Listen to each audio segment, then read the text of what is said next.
그 배도자들 향한 예수 그리스도의 경고, 교회개사 증후군의 원인. 예수께서는 이런 무리들이 종말 세대의 교회에 나타날 일이라는 것을 아시고 편지를 쓰셨다. 그것이 사도 요한의 계시록 2장과 3장 내용이다. 그러면서 양의 입으로 용의 말을 할 정도로 타락한 무리들이 나타나게 될 신앙적 타락 과정과 타락 요소를 정확하게 말씀하셨다.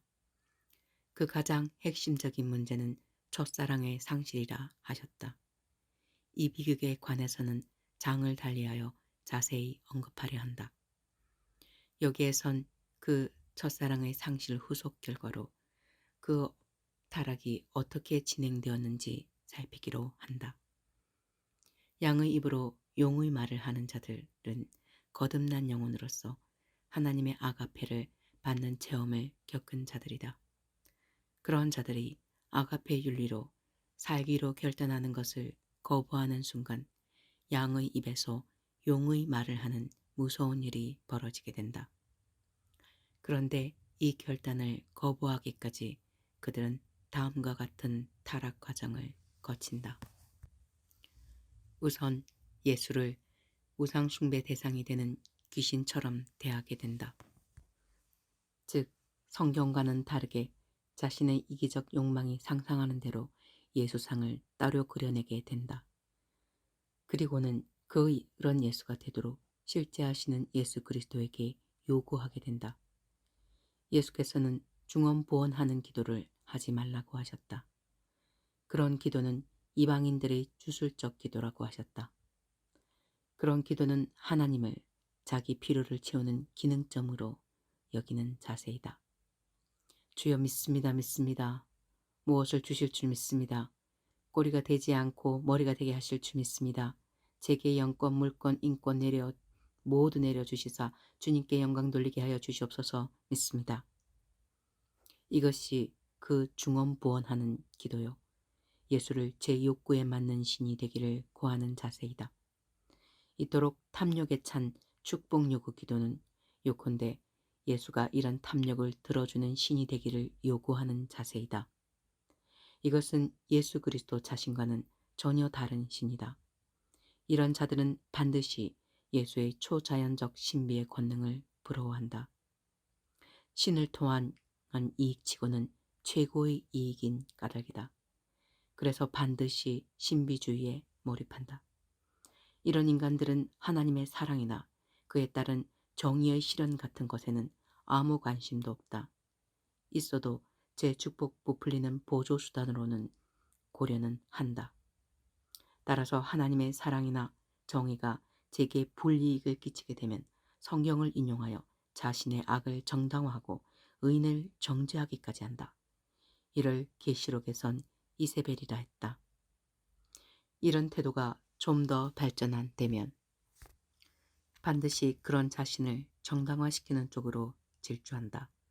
그러면서 그 과정에 엉겨붙는 덤으로서의 이익이나 불이익을 경험한다.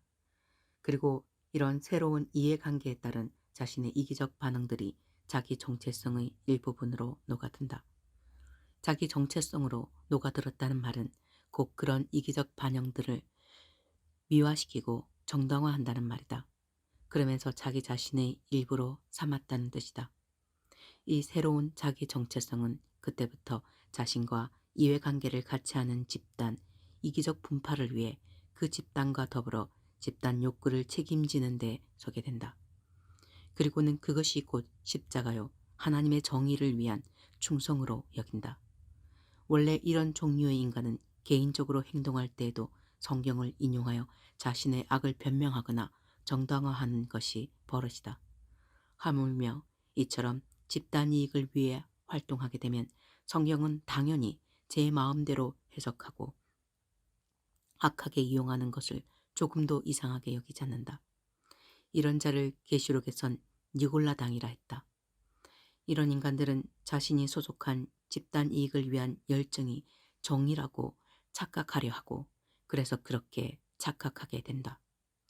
그 열정이 자신의 이기적 욕망의 확장에 불과함에도 그 이익에 편집적으로 집중하는 것을 분파에 대한 충성으로 여긴다. 그런 자세는 결국 하나님께 대한 충성으로 착각하는 데 이른다. 이런 인간들은 종교계급 질서에는 헌시적 자세를 내보이며 그것이 마치 하나님의 의를 실천하는 것처럼 꾸민다. 그러나 그것은 실은 자기 배를 섬기는 것이요 자기 탐욕의 확대인 이익 집단을 위한 열정에 불과하다. 그래서 이런 자들은 교회나 교단을 효율성과 성취지향적인 계급 구조로 굳어지게 한다. 그리고 그런 조직 체계 내에서 자신은 언제나 지배 엘리트로 군림하려 한다. 동시에 이런 공동체는 사랑의 예배 공동체가 아닌 정치 이익 공동체로 화한다. 계시록에선 이를 유퇴해라 하였고 예수님께서는 이를 아예 사탄의 모임으로 규정하셨다. 예수 그리스도에게 온갖 죄를 뒤집어 씌워 십자가에 못 박은 바리새인들과 사두개인들이 바로 그런 무리였다. 그들은 종교적 엘리트니즘 또는 잘못된 선민의식으로 부풀어 결코 자신의 잘못을 시인하지 않는다. 이런 자들은 필연적으로 하나님의 이름을 팔아 자신들끼리 분파 이기주의의 대결을 벌이게 된다. 그런데 그렇게 되면 그 대결은 결국 종교, 정치적, 세력 다툼이 되어 무한질주의 투쟁으로 화한다. 이런 자들은 경쟁적으로 서로 자신이 정당하다, 거룩하다 주장하게 된다. 그러다 보니 좌우, 정통, 비정통, 진보, 보수, 주류, 비주류 따위로 정치적 파당을 이루어 갈라선다. 그리고는 무한투쟁 쪽으로 질주하며 교회와 교단을 분열시키고 신앙과 윤리를 파괴한다. 이런 교회나 교단이나 종교기구는 신성으로 위장한 종교정치기구에 불과하다. 그리고 이런 기구를 책임지는 종교 엘리트를 계시록에선 발람이라 했다. 이 발람의 특징은 이세벨, 니골라당, 유퇴해가 모두 종교적 다양성의 한 표현에 불과하다며 모조리 포용 대상으로 삼아 자기 발밑에 모이게 한다. 그 가운데에는 정상적 신앙과 헌신을 하는 사람도 모아 반드시 자신의 거룩을 가장한 옷의 한 부분 무늬가 되게 한다. 그리고는 이 모든 무리로 하여금 매혹적인 돈과 포스트와 명예를 주어 자신에게 절하게 하고 자신의 조작된 권위를 신비화하는 무리로 충성서약을 하게 한다.